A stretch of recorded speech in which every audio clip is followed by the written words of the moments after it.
go, make my body go, make our bodies higher and higher. Salve, salve galerinha do Terceirão, eu deixei logo aqui meus parabéns. Nós já temos aí uma galera que já entrou na universidade, passou mais de uma universidade, então parabéns para vocês, os calouros IST 2020, outros alunos do ano passado que conseguiram passar e já haviam passado em outras universidades, passaram em outras, né, mudando de curso, então parabéns para vocês também, caso esteja nos assistindo aí no canal. E hoje, gravando direto aqui do Meet, nós vamos ver aqui a aula 16, que vai falar sobre cultura e sociedade. Então, acompanhe aí a nossa aula aqui no canal, gravado direto do Meet. Bom dia para todos. Bom dia para quem ainda não dei, bom dia quem entrou agora. Então vamos lá, tá? Como eu falei para vocês, este é um daqueles assuntos que a gente não tem muita certeza se é história, filosofia, se é sociologia, tá? É um tema que cai nesses conteúdos de humanidades e que vai falar sobre cultura e que vai falar sobre sociedade. O importante aí é que nós temos alguns autores que devem ser levados em consideração quando se fala de cultura e sociedade. O livro de vocês ele vai falar desde ali da antiguidade clássica, porque Platão e Aristóteles já são filósofos que estão preocupados exatamente com essa estrutura entre cultura e sociedade, o homem na sociedade, como é que o homem está envolvido nisso tudo. Então, nós iremos falar aqui um pouco sobre a estrutura platônica, que aparece uma imagem no livro de vocês, de como é que Platão vê essa relação entre homem e sociedade, como é que Platão vê essa relação entre cultura e sociedade. Além do Platão, obviamente, nós vamos ter Aristóteles. Aristóteles também é um filósofo que aparece aí no livro de vocês e que ele vai estar preocupado com isso. Logo no início aí do livro, ele vai falar também dos sofistas. A gente sabe que, no caso aí, tanto Platão quanto Aristóteles, eles serão dois filósofos que vão escrever sobre os sofistas e eles vão acompanhar o seu mestre, tá? Que foi um filósofo que passou a criticar fortemente os sofistas, e nós vamos entender um pouquinho quais são os motivos que Platão, Aristóteles acabam fazendo crítica também, assim como o seu mestre, que foi Sócrates. Sócrates foi talvez, entre ali os filósofos da antiguidade, o mais crítico aos sofistas. Ele mesmo começou a sua vida quanto filósofo que expunha suas ideias pensando muito como os sofistas estavam fazendo, mas logo ele percebeu que não era a vibe dele e ele passou então a se tornar um homem muito crítico aos sofistas, e a partir daí então os sofistas serão criticados até o século XIX fortemente, principalmente por Aristóteles e Platão, que vão escrever sobre isso, inclusive estão escritos pequenos livretos sobre a crítica aos sofistas, e a gente vai entender um pouquinho aí. Também nós vamos falar de filósofos do século 17 e 18, que são os iluministas, né? E aí nesse caso nós vamos falar de Thomas Hobbes. Qual é a visão de Thomas Hobbes em relação ao homem, à natureza e à sociedade, né? A gente sabe que Hobbes ele tem uma visão bem explícita em relação a essa questão da natureza humana, e ele inclusive vai falar, e a partir daí então a gente vai estudar sobre a concepção que ele tem que o homem é lobo do próprio homem, por isso que aparece aí na imagem de vocês aí no livro ali dos lobos ali, né? A gente vai falar um pouquinho disso também. E outro filósofo que vai aparecer, tem mais dois aí que nós vamos trabalhar, que será o Karl Marx. Karl Marx ele vai falar sobre essa questão do social e homem, e aí a gente vai ver muito com o homem como um ser social, muito vindo do Karl Marx, e aí a gente chega então no século XIX, e a gente volta um pouquinho para o século XVIII para falar sobre um outro ponto do livro de vocês, que é a questão do insociável sociabilidade. E para a gente falar sobre esse tópico, nós vamos discutir um pouquinho a visão de Kant, né? Qual é a visão que Kant tem em relação também da natureza e homem, sociedade, portanto, a ideia de cultura e sociedade, tá? Porque quem constrói essa cultura é o próprio homem, e o tópico final aí vai falar sobre essa questão cultural propriamente dita e mostrar como existe uma variedade de sociedade e, consequentemente, a gente passa a ter também uma variedade cultural. E aí vem um longo texto de um outro filósofo que ficou de falar, na verdade, quase esqueço dele aqui, que é o Michel de Montaigne. Michel de Montaigne, ele vai falar um pouco sobre essa questão cultural, e vem um longo texto aí no livro de vocês. Eu aconselho você a dar uma lida, falando sobre a questão, inclusive, dos nativos aqui do Brasil, para a gente falar um pouco como é que o homem observa a cultura do outro, né? Qual é a base que nós temos para poder olhar a cultura do outro. E o colonialismo e o neocolonialismo, ele é muito sui generis para a gente pensar essa questão aí do cultural. Uma coisa que vocês estudaram muito em história, que é o etnocentrismo, né? Como é que o outro vê a cultura do outro, como é que o outro avalia a cultura do outro, qual é o ponto de partida. Então esse é o resumo que nós temos da aula de hoje, para a gente pensar aqui um pouco sobre cultura e sociedade, tá bom? Ela não é uma aula muito longa, então por isso que eu já fiz um resumo aí para o que a gente vai discutir, mas eu vou apresentar para vocês agora aqui um slide para a gente falar um pouquinho sobre essa primeira parte aqui. Antes de falar do Thomas Hobbes e Karl Marx, eu vou falar um pouco sobre essa visão do mundo antigo, e aí a gente vai falar um pouquinho dos sofistas, de Platão e de Aristóteles em relação à cultura e à sociedade. Deixa eu só apresentar aqui para vocês o slide. Então, continuando aqui sobre cultura e sociedade, e inclusive tem aí a capinha do slide, a imagem lá da estrutura platônica, né?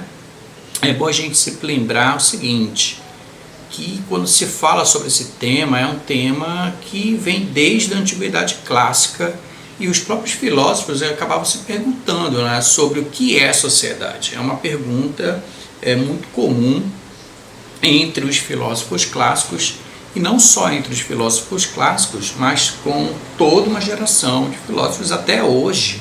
É algo que sempre se perguntam os filósofos até os dias de hoje, perguntar o que é essa sociedade e, sobremaneira, que ponto da sociedade se fazia o que estão se perguntando sobre esse tema, se esta sociedade ela é natural, ela se forma de uma condição natural, é próprio do homem, ou ela é artificial, ela é criada pelo homem.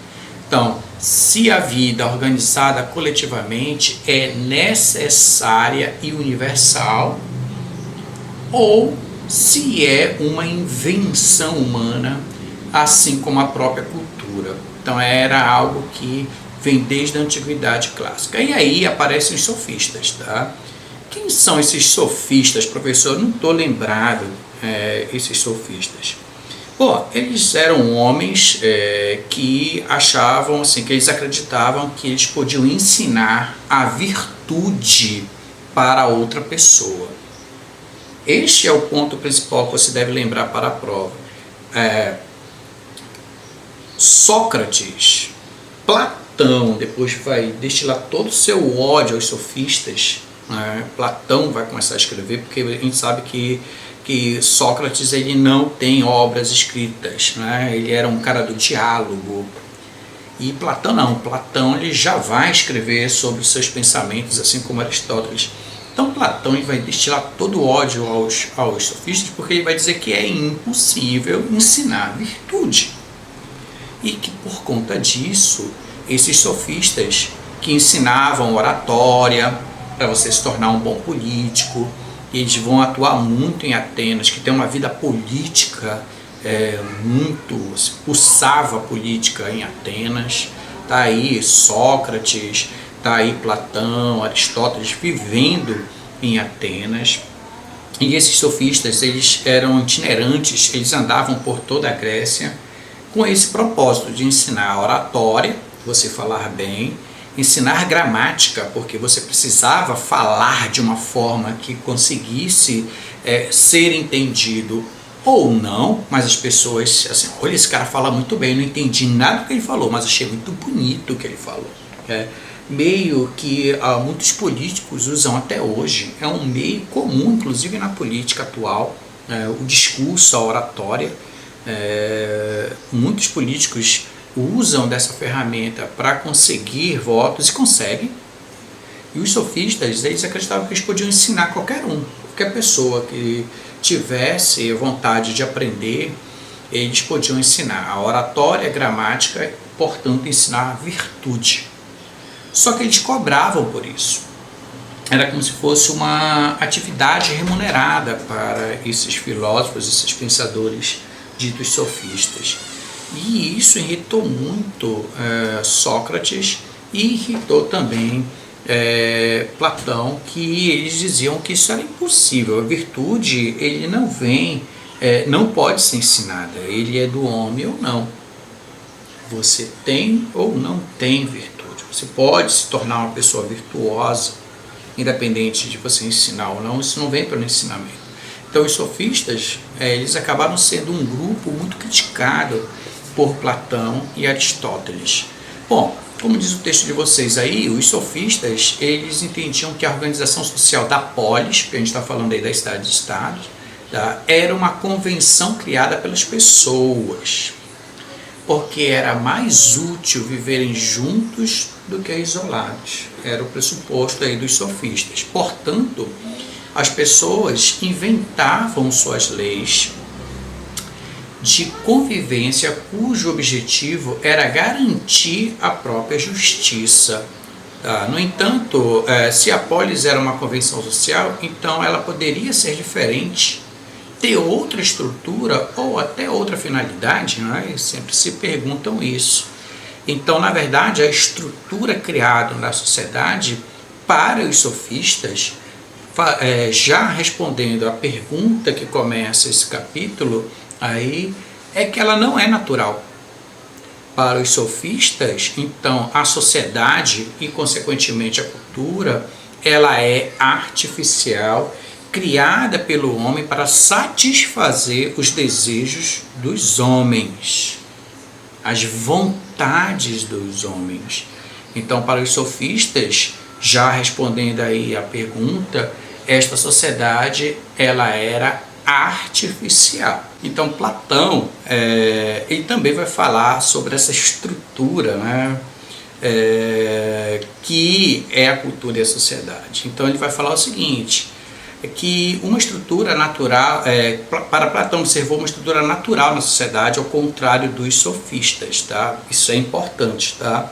Então Platão, ao contrário dos sofistas, que acreditava que a sociedade ela era artificial, Platão observou uma estrutura natural na sociedade, espelhada no espírito do próprio homem, o espírito humano.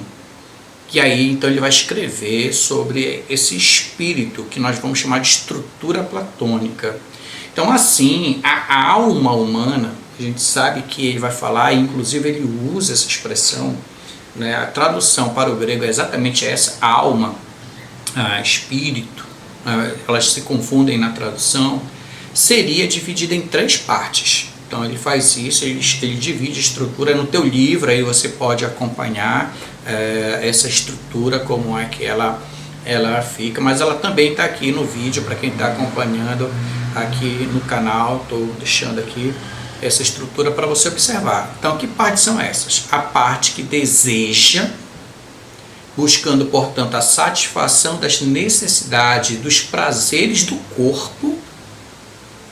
É importante falar isso. A parte da cólera, que protege o corpo, e a parte racional, que busca o conhecimento, tá? Então são 3 partes aí que você deve lembrar na tua prova, e isso cai. Tá aí a estrutura na tua tela, você pode ver, né, que ele divide aí em 3 pontos: a cabeça, que seria a alma ou princípio racional ou intelectual. Ali é como se fosse o tórax, coração, mas ali, né, que é a alma ou princípio irascível ou colérico. É aquele que faz com que você se proteja das coisas, se proteja tanto do homem quanto da natureza. A cólera é nesse sentido.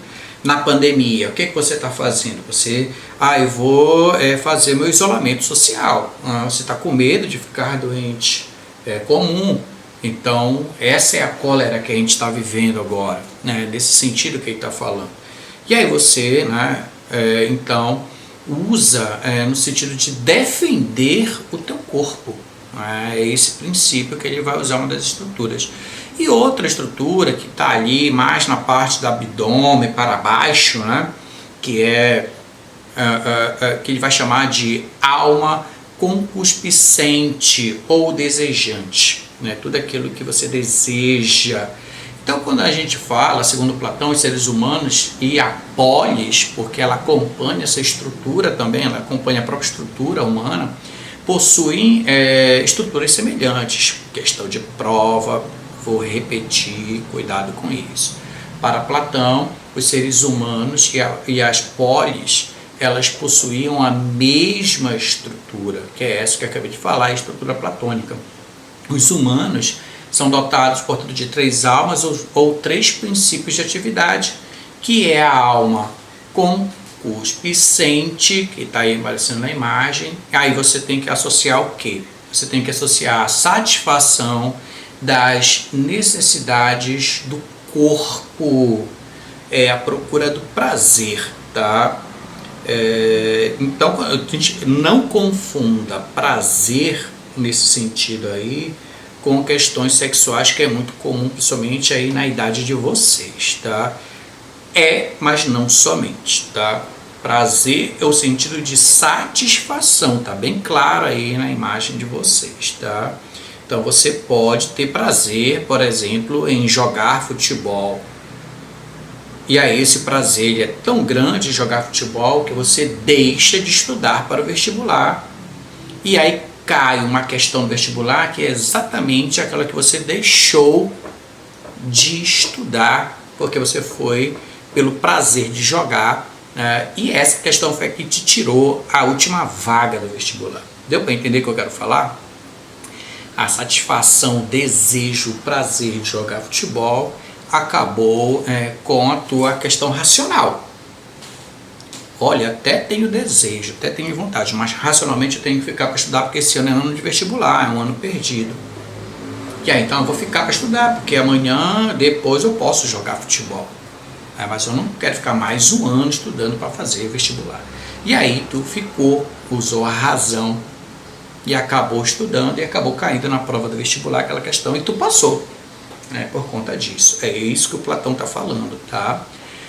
Bom, uma outra estrutura é a alma irascível, ou a questão da cólera, né, que é a ideia de defender o corpo contra as agressões, tanto do homem quanto do meio ambiente.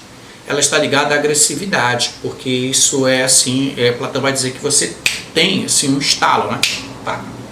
Às vezes você é uma pessoa que ninguém espera que você tenha um ataque ali de raiva de repente. Você é aquela pessoa, mas meu Deus, como é que... Nunca imaginei que essa pessoa pudesse fazer isso. É porque isso vem exatamente desta alma irascível, né, dessa cólera. É uma agressividade que emana de você e que essa agressividade ela reage à dor para proteger a tua vida. Depois você se arrepende porque você vai usar a razão, mas você tem ali uma ação rápida, né? Você adora animal, você adora cachorro, mas de repente vê um cachorro feroz na sua frente. Para defender a sua vida, você também acaba se tornando tão feroz quanto o cachorro, e é eu ou é ele, né? E aí então você vai para cima dele também. Ele vai te morder, mas tu vai também bater no cachorro, uma coisa que tu não faria de uma forma se tu não tivesse com a tua vida ameaçada, né? Alma racional, tá? É o conhecimento na forma de opiniões e percepções, que é a experiência na forma das ideias verdadeiras. É quando você está usando sua virtude, segundo Platão. Então você tem essas três aí que é bem importante a gente pensar, tá? Então, eu ainda não completei aqui o slide de vocês, eu vou completar, tá? Então, quando se fala de antiguidade clássica, a gente tem aí os sofistas, que pensa uma sociedade de forma artificial. Você tem Platão, que já vai dizer que ela está relacionada ao próprio homem, então que a estrutura da sociedade ela é uma estrutura natural, tá? E aí nós temos também Aristóteles, tá? Aristóteles ele já vai defender a tese que o ser humano é um animal político por natureza. Então Aristóteles ele defende a tese que o ser humano é um animal político, isto é um natural inclinado à vida social. Beleza, valeu. Naturalmente inclinado à vida social, a viver na polis, tá? Pois ele realiza sua natureza ao viver em sociedade. Nesse sentido, a natureza e cultura desenvolvem-se juntas na visão de Aristóteles, assim como para Platão. Então a gente pode dizer que tanto Platão quanto Aristóteles ele tem uma visão singular, ela tem uma visão também igual.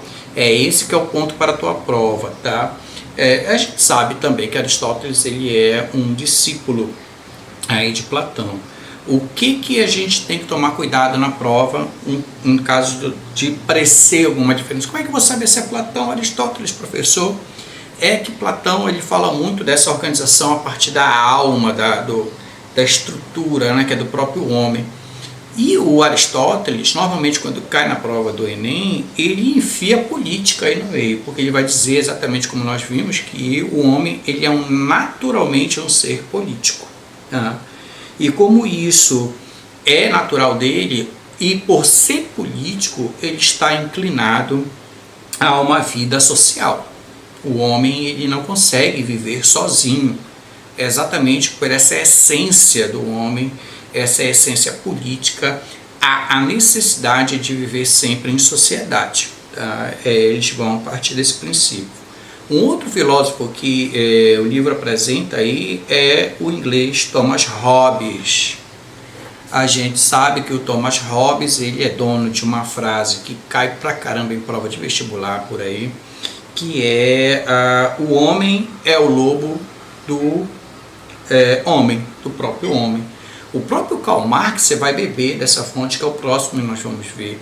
O princípio da exploração que o Karl Marx trabalha, tanto desde o Manifesto Comunista como no Capital, ele parte desse princípio. O próprio Karl Marx vai parafrasear o Thomas Hobbes, ele também vai usar no Capital esta frase aí, que o homem é lobo do homem, que o homem ele é o único animal que explora o próprio homem, a mesma espécie.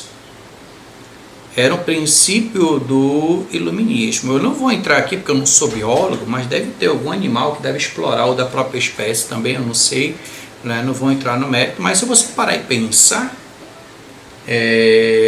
não deixa de ser muito próprio do homem do período, que é do período do iluminismo, pensar dessa forma, e isso foi muito importante para Karl Marx, porque o Karl Marx está falando exatamente dessa exploração do homem enquanto um ser social. Então, um homem explorando o próprio homem para lucrar, né, sobre o outro. E aí a gente pode pensar de várias formas esse tipo de exploração. seja através da própria escravidão, que é uma exploração, obviamente, ou seja pela exploração que o Karl Marx vai falar do próprio trabalho, né? Que um grupo social começa a explorar o outro, não só o homem explorando o próprio homem, mas uma classe explorando uma outra classe. Tá? Ele vai falar e vai discutir muito sobre isso. Tá? Então, a gente já sabe também, que você já deve ter discutido muito isso, que o Thomas Hobbes, ele vai falar muito da questão da própria natureza, que o homem é um ser também natural. Aqui, como diz o livro de vocês, né? Thomas Hobbes considerava que o ser humano naturalmente não consegue criar uma vida social saudável. Tá? O estado da natureza humana é de constante conflito, inimizade e guerra. Isso porque a natureza do ser humano, para Hobbes, é egoísta. Tá? O homem é lobo do homem, ou seja, é da natureza humana estar sempre pronto para atacar e defender-se. Tá? No entanto, para Hobbes, a vida em sociedade é possível devido a um pacto que os seres humanos precisam estabelecer. Tá? A gente sabe que Thomas Hobbes ele é um contratualista, ele é um dos iluministas que parte do princípio do contrato social. Essa era a forma de controlar esta essência egoísta que é do homem, esta essência que na verdade, ligado a essa questão de atacar e defender. Né? A melhor forma então de controlar seria através deste contrato social, tá bom? E o filósofo mais contemporâneo, aí, o filósofo do século XIX, né, do 19, na verdade, que é o Karl Marx, ele acaba elaborando aí a ideia e o princípio do ser humano como um ser social. Então, Karl Marx ele vai dizer que elaborou a ideia, como mostra o livro de vocês, do ser humano como um ser social, tá? Retomando, de outro modo, a proposta da união entre natureza e sociedade. Então, para Karl Marx, o homem ele pode ter uma relação entre natureza e sociedade. É bom a gente pensar nisso, e que o ser humano seria parte do mundo natural. O Marx acreditava nisso, pois a sua reprodução e produção dos meios de vida material, que é a participação e trabalho, são relações ao mesmo tempo naturais e sociais. Então, por isso que elas estão juntas, né? É natural do homem ter que trabalhar para poder conseguir se alimentar, por exemplo. Tá? É que no meio deste trabalho, que é um trabalho natural, também vai acabar aparecendo a própria relação social. E nessa relação social vai haver a divisão do trabalho para ele. Então, por isso que ele fala que as coisas aparecem ao mesmo tempo, tanto de forma natural quanto social. Esta relação aí entre vida material, homem e sociedade, e a própria cultura. Então, Marx ele tem essa concepção. É por isso que ele vai falar de algo que vocês já devem ter estudado, obviamente, que é o materialismo histórico. Por isso que ele vê a história dessa forma. O que modifica a história? O que faz a história se mover segundo o princípio do materialismo histórico para Karl Marx? Duas coisas: o homem e a economia. Para ele é o que faz funcionar tudo, é isso. O que ele vai chamar lá de infraestrutura. A infraestrutura, ela se modifica, ou seja, o homem com a economia faz mudar a superestrutura, que são as instituições. As instituições, elas vão se moldando com a modificação do homem e da economia. Para ele é esse princípio, tá? Essa visão de Marx para a história. Não é a visão de todos os historiadores. O historiador marxista, ele vai, como Eric Hobsbawm, por exemplo, que é um historiador marxista, ele pensa um pouco por esse viés. Não quer dizer que ele é totalmente a favor de Karl Marx, mas ele foi até aí a sua vida, que foi longa, né, um marxista convicto e se manteve como um historiador prestigiado, mesmo sendo marxista. E tem outra visão, que é uma visão muito mais comum no campo da história, que seria uma nova historiografia, que pensa que não, que a história ela se modifica pelo homem, é o homem em sociedade que faz essa história modificar. Então, a economia ela se torna uma dessas superestruturas, vamos dizer assim, em outro campo da história, que é o que eu estou mais inclinado a entender a história, né? Que quem modifica a história é o homem em sociedade, né? É isso que faz a história ela se mover dentro desse princípio. E Kant ele vai falar que esse homem é natural, o homem é um ser natural por essência, tá? Então por isso que ele vai falar aqui que como diz aqui, ó, insociável sociabilidade, né? Como se forma a partir da sociedade a cultura? Segundo Kant, tá, a sociedade era no início uma espécie de universo desordenado, tá? Então a própria natureza ela foi responsável para organizar a própria sociedade, tá? Ela tem aí um papel importante para organizar, porque ela também é uma natureza que obriga o homem a se reinventar. Então, para Kant, a natureza tem esse papel importante, porque a natureza ela é agressiva para ele. A natureza faz com que o homem desenvolva as coisas, a necessidade de desenvolver as coisas. E para o Kant, então, tem essa importância. O homem acaba se juntando e formando, trabalhando em sociedade.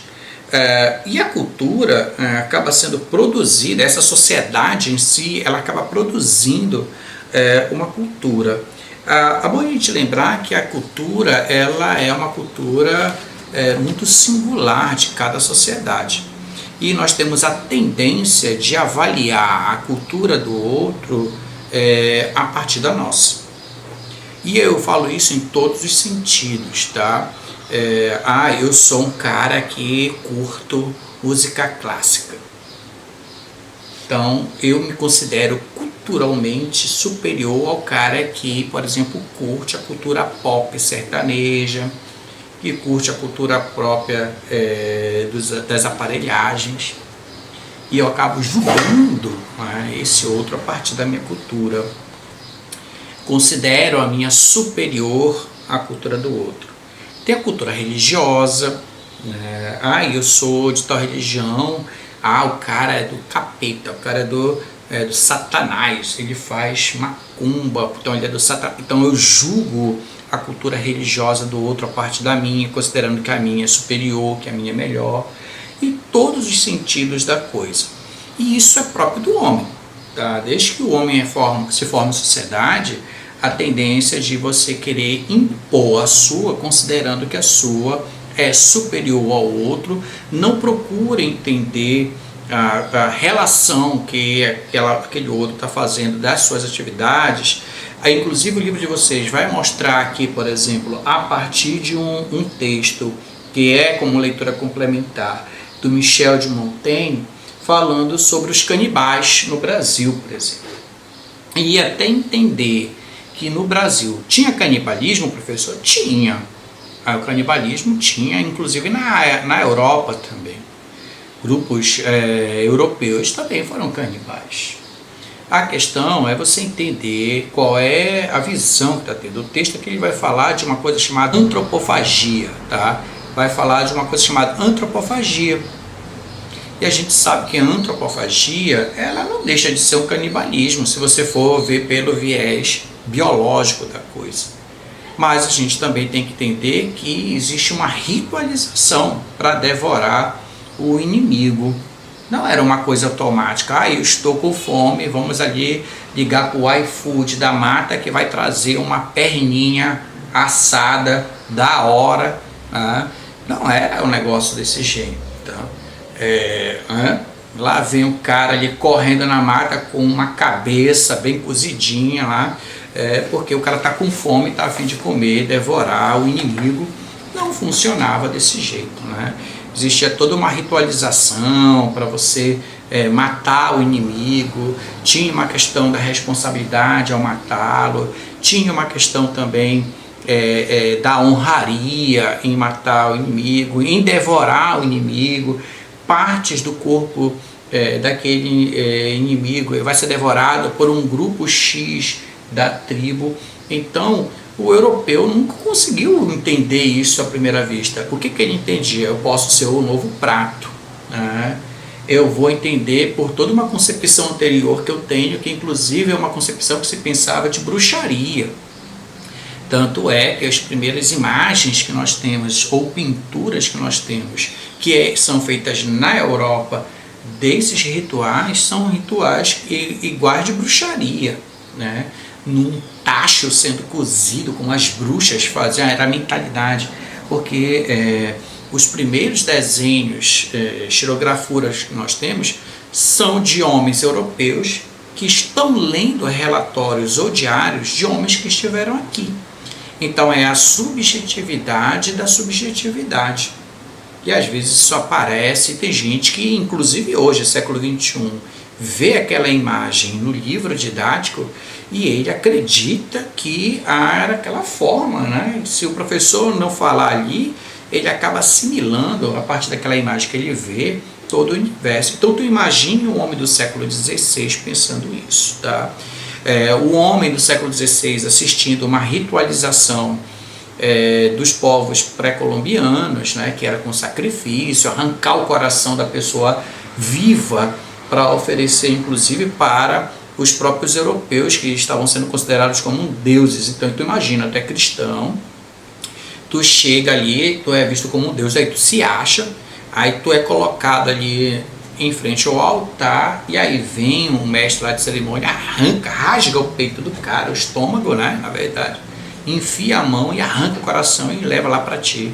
Então tu vai ficar horrorizado com aquilo. Claro que tu vai escrever coisas porque tu não consegue compreender a cultura do outro, tá bom?